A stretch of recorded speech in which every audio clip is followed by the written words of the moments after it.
India में अभी जो एक्सपोर्ट इंपोर्ट है, हम एक्सपोर्ट करने से ज़्यादा इंपोर्ट करते हैं। बाहर की चीज़ों को टोटल अगर अमाउंट के वैल्यू में देखने की कोशिश करें तो हम बेचने से ज़्यादा खरीदते हैं। ये भी एक वजह है। यस, जब आप खरीदते हैं तो वहाँ आपको डॉलर में पेमेंट करना पड़ता है। चाइना के साथ भी ऐसा ही ज़्यादा एग्जैक्टली। और उसमें सबसे बड़ा मेजर कंसर्न आपका क्रूड ऑयल है।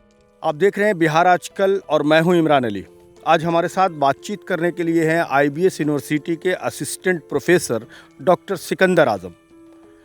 सिकंदर साहब इकोनॉमिस्ट हैं और इस तरह की बहुत सारी जानकारियां जो हमारे व्यूवर्स को नहीं है, मैं चाहता हूं कि इनसे बात करूं, क्योंकि और ख़ास तौर पर ये जो रुपया गिरने की बात आती है, आप हर दिन कहीं ना कहीं सोशल मीडिया पे इन बातों को देखते होंगे कि रुपया गिर रहा है, देश का रुपया गिर रहा है।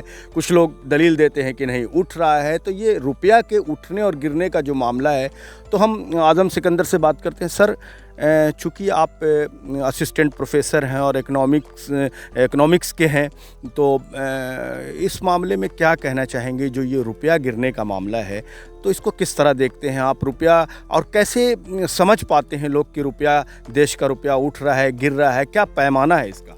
ये सबसे पहले बहुत बहुत शुक्रिया। आप इसको ऐसा समझ सकें, और उससे पहले मैं ये बता दूं कि मैं फ़ाइनेंस का प्रोफेसर हूँ, वहाँ पे असिस्टेंट प्रोफेसर, जो कि कॉमर्स और कह सकते हैं इकोनॉमिक्स का हिस्सा है। आप उसको आसान शब्दों में कुछ ऐसा समझ सकते हैं कि जिस तरह से आप जानते हैं कि पूरी दुनिया में जो ट्रेड होता है, वो ट्रेड कहीं ना कहीं US डॉलर के कंपैरिजन में होता है। तो पैसे का गिरना, इंडियन रूपी का गिरना और ऊपर होना, इंक्रीज़ एंड डिक्रीज़ होना, ये बेसिकली उसके कंपैरिजन में है। तो उसके कई वजह हो सकते हैं बेसिकली। और अगर आप थोड़ी सी हिस्ट्री देखने की कोशिश करें तो इफ़ आई रिमेंबर करेक्टली, 1947 में जब हम आज़ाद हुए, इंडिपेंडेंस आई बेसिकली हिंदुस्तान में, तो उस वक्त जो है इस लगभग 5-6 रुपये के आसपास कंपैरिजन में था, विच इज़ वो जो कि बहुत ही बेहतर था। उसके बाद एक और ब्रेकअप अगर आप देखने की कोशिश करेंगे तो 1990-91 के आसपास, जब मनमोहन सिंह हमारे फाइनेंस मिनिस्टर थे, रिनॉन्ड इकोनॉमिस्ट आप कह सकते हैं, लिविंग लीजेंड है बेसिकली, पूरी दुनिया उन्हें एक्सेप्ट करती है। एज ए पॉलिटिशियन लोग करें या ना करें, बट एज ए इकोनॉमिस्ट कोई इनकार नहीं कर सकता पूरी दुनिया में। तो उस वक्त हमारी जो है अप्रॉक्स आप कह लें कि 20 रुपीज़ के आसपास वैल्यू था। तो ये जो 20 रुपी है, 5 रुपीज़ है, और करेंटली 80-82 के आसपास जो आप सुन रहे होंगे, ये बेसिकली आप ऐसे देख सकते हैं कि $1 के कंपैरिजन में, यानी कि जो रुपी का जो वैल्यू है डॉलर के कंपैरिजन में 82 रुपीज़ है। तो कह सकते हैं कि जो वैल्यू है, रुपी का जो वैल्यू है, वो डिक्रीज़ हो रहा है डॉलर के अगेंस्ट में। तो होता क्या है, उसके नुकसान क्या है? बेसिकली पूरी वर्ल्ड में जब आप ट्रेड करेंगे, एक्सपोर्ट इंपोर्ट, पार्टिकुलरली अगर आप 1990 की याद करें मनमोहन सिंह को, तो उन्होंने जो ग्लोबलाइजेशन का आइडिया लाया, तो उस वक्त से हम इकोनॉमिस्ट या फिर जो फाइनेंस के जो स्टूडेंट्स हैं वो ये समझते हैं कि पूरी दुनिया बाउंड्री लेस है। और ये जो बाउंड्री हैं एक कंट्री और दूसरे कंट्री के बीच में, ये बेसिकली सिर्फ आप कह सकते हैं एक पॉलिटिकल बाउंड्री है। आप देख सकते हैं, आप यहाँ से बैठे बैठे जितने जो सेलफोन हम इस्तेमाल कर रहे हैं, आईफोन, ये सारे सेलफोन को आप उठा करके देख लें तो सारे फॉरेन कंपनीज़ की हैं। तो यानी कि बहुत आसानी से आप हिंदुस्तान के किसी एक कोने में बैठ करके आप दुनिया के किसी भी मुल्क में अगर कहीं भी कोई अच्छी गुड्स प्रोड्यूस की जा रही है तो आपके पास वो अवेलेबल है। बेसिकली जो पॉलिटिकल बाउंड्री है, इट्स सिंपली बाउंड्री, इकोनॉमिस्ट के लिए बाउंड्री है ही नहीं बेसिकली। तो एक चीज़ और पूछें कि जो और देश हैं दुनिया में, अरब देश भी हैं और दूसरे देश हैं, तो ये कैसे, बाकी देशों का क्या सीक्वेंस है? जैसे हम, अगर आपने बताया कि $1 का 82 रुपीज़ इंडियन मिलता है, उसका वैल्यू है, तो और देश का क्या वैल्यू है? कैसे उसके गिराव उठाव को हम कैसे परखते हैं? सबसे पहले तो ये कि ये फ्लैक्चुएट करता रहता है, तो अभी 80-82 के आसपास है। और भी कई ऐसी कंट्रीज, जो कंट्री इकोनॉमिकली बहुत साउंड इनफ है, और वो साउंड इनफ का मतलब होता है GDP और वहाँ के पर कैपिटा से। इट मीन्स कि इंडिविजुअली एक आदमी पे अगर आप कैलकुलेट करें वहाँ का वेल्थ टोटल अगर आप बिल्कुल ठेठ भाषा में अगर सुनने की कोशिश करेंगे, तो जो बिल्कुल जितनी प्रॉपर्टी है, जितनी दौलत है, उसको पर आदमी के हिसाब से डिस्ट्रीब्यूट करने की कोशिश करेंगे तो उसको हम लोग पर कैपिटा कहते हैं। उस हिसाब से अगर जिस कंट्री का इकोनॉमी बेहतर है, वो डॉलर के कंपैरिजन में कई ऐसे कंट्रीज़ हैं जहां आप कह सकते हैं कि वहां $1 के बराबर जो है, आप कह सकते हैं कि वहां की जो करेंसी बहुत मजबूत है। यानी कि आप में से जैसे कौन कौन देश हो सकते हैं? जैसे आप बात कर सकते हैं इवन कि गल्फ़ कंट्रीज़ में अगर आप देख लें, ओमान आप देख लें, रियाद आप देख लें, और भी बहुत सारी कंट्रीज़ जो है, ख़ासतौर से जो आप यूरोपियन कंट्रीज़ जितने हैं जहाँ पे यूरो चलता है वो आप देख लें, तो वो सारे जो है आई थिंक जो यूरो है उसका वैल्यू मोर और लेस यूएस डॉलर या उससे ऊपर ही होता है हमेशा। तो ये बहुत सारे कई ऐसे डेवलप्ड कंट्रीज़ हैं जिनकी करेंसी की वैल्यू जो है कहीं ना कहीं डॉलर के कंपैरिजन में स्ट्रांग होता है। अब वीक होने के जो नुकसान होते हैं, जिसको लेकर के काफ़ी आप देखते होंगे मीडिया में भी हाइप बनता है और पॉलिटिकल लीडर भी इसको लेकर के रेज करते, इकोनॉमिस्ट भी कंसर्न शो करते हैं। इंडिया में अभी जो एक्सपोर्ट इंपोर्ट है, हम एक्सपोर्ट करने से ज़्यादा इंपोर्ट करते हैं। बाहर की चीज़ों को टोटल अगर अमाउंट के वैल्यू में देखने की कोशिश करें तो हम बेचने से ज़्यादा खरीदते हैं। ये भी एक वजह है। यस, जब आप खरीदते हैं तो वहाँ आपको डॉलर में पेमेंट करना पड़ता है। साथ भी ऐसा ही ज़्यादा एग्जैक्टली। और उसमें सबसे बड़ा मेजर कंसर्न आपका क्रूड ऑयल है। अब रिसेंट जो न्यूज़ है उसमें आप देखने की कोशिश करेंगे तो ये जो कॉन्फ्लिक्ट है यूक्रेन और रशिया का, तो यूक्रेन और रशिया के कॉन्फ्लिक्ट की वजह से रशिया एक बहुत बड़ा सप्लायर है बहुत सारे कह लीजिए गैस का, क्रूड ऑयल का और बहुत सारे जो अदर ऑर्नामेंट्स होते हैं, एल्युमिनियम का, जो बैटरी जो बनती है उससे जो लिथियम वगैरह है उसका। तो वैसे हालत में क्या हो जाता है कि वहाँ पे प्राइस बढ़ जाता है। जब प्राइस बढ़ता है तो ऑलरेडी आपका एक्सपोर्ट का कॉस्ट ऑलरेडी ह्यूज था, अब आपका और एक्सपोर्ट करने का कॉस्ट जो है और बढ़ जाएगा, यानी कि आपको डॉलर में पे करना। तो जो बैलेंस ऑफ पेमेंट है, जो बैलेंस ऑफ पेमेंट हम लोग बेसिकली कहते हैं कितना आपने बाहर दूसरे देशों से खरीदा और कितना बेचा, तो मोस्टली हमेशा से ही अपना बैलेंस ऑफ पेमेंट निगेटिव रहा है। इट मीन्स हमने ज़्यादा पे किया है, ज़्यादा खरीदारी की है, बेचा कम है बेसिकली। इस मामले में प्राइम मिनिस्टर भी अक्सर कहते हैं कि हमें अपनी चीज़ें बनानी है, हमें स्वरोजगार खड़ा करना है, जो हैंडीक्राफ्ट है देश का उसको डेवलप करना है, छोटी छोटी इंडस्ट्रीज जो है उसको आगे बढ़ाना है।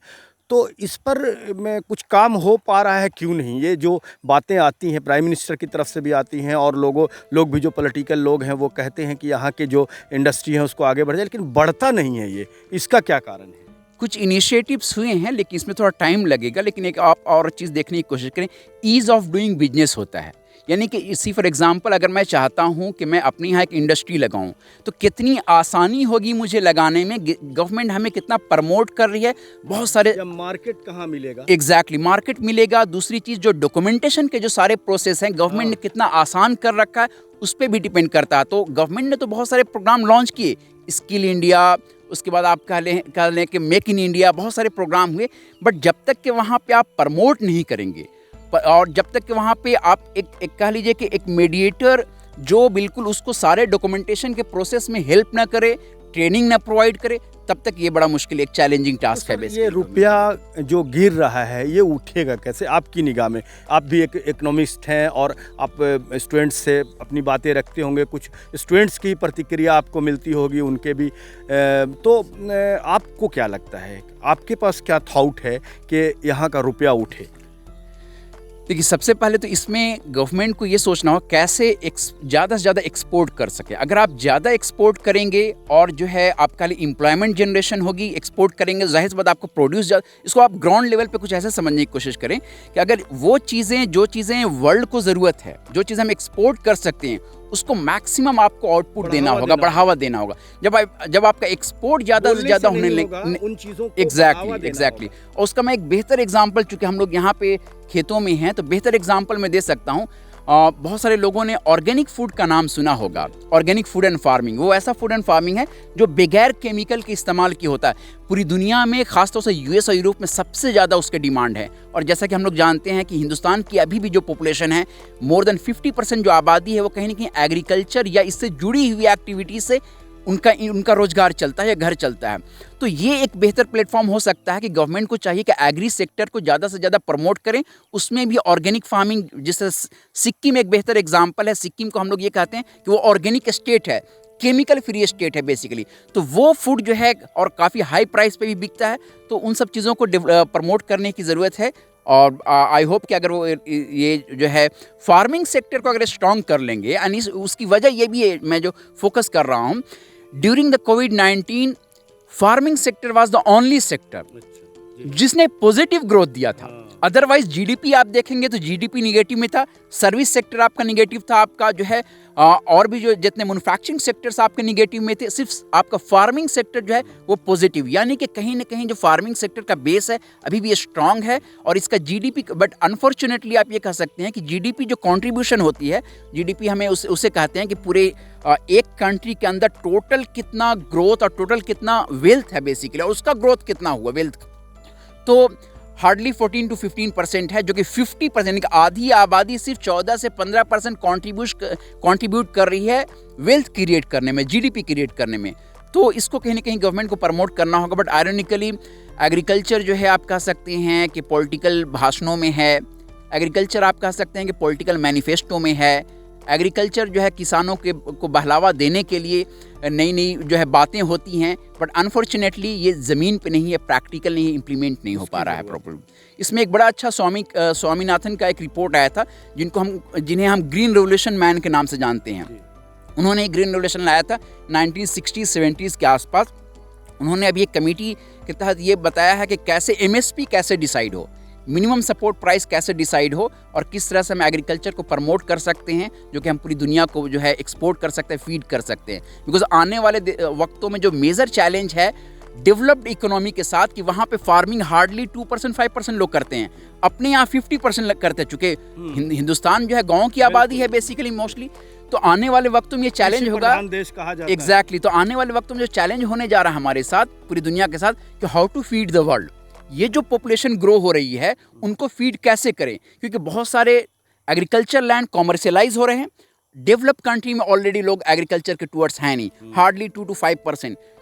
तो इंडिया के लिए एक बहुत अच्छा मौका है कि एग्रीकल्चर को ये लोग सच में सीरियसली लें, प्रमोट करें और उसमें एक्सपोर्ट इंपोर्ट। हालांकि हम लोग more than 50 different types of item हम एक्सपोर्ट करते हैं, but still there is lots of opportunities are there, और उसकी ज़रूरत है भी। बहुत बहुत शुक्रिया सर हमसे बात करने के। व्यूअर्स, अपने इकोनॉमिक्स के असिस्टेंट प्रोफेसर डॉक्टर सिकंदर आजम से सब कुछ सुन रहे थे। इनकी जो मूल बातें हैं वो बिल्कुल इस बात पे मैं भी सहमत हूँ, और तमाम लोग शायद सहमत रहेंगे कि जो एग्रीकल्चर है हमारा, उसके लिए जितनी बातें कही जाती हैं उतनी की नहीं जाती, उसकी ज़रूरत है। और सबसे बड़ी ये कि एक्सपोर्ट इंपोर्ट को लेकर इन्होंने बहुत महत्वपूर्ण बात कही कि जो रुपया गिरता है वो उठेगा तभी जब यहाँ छोटी जो इंडस्ट्री है या हैंडीक्राफ्ट, हस्त जो काम है हाथों से किए जाने वाले, तो उस तरह के कामों को बढ़ावा दिया जाए, छोटे इंडस्ट्री को बढ़ावा दिया जाए। तो सर बहुत अच्छा लगा आपसे बातचीत। थैंक यू सो मच, शुक्रिया। व्यूअर्स, हमसे जुड़ने के लिए बहुत बहुत शुक्रिया।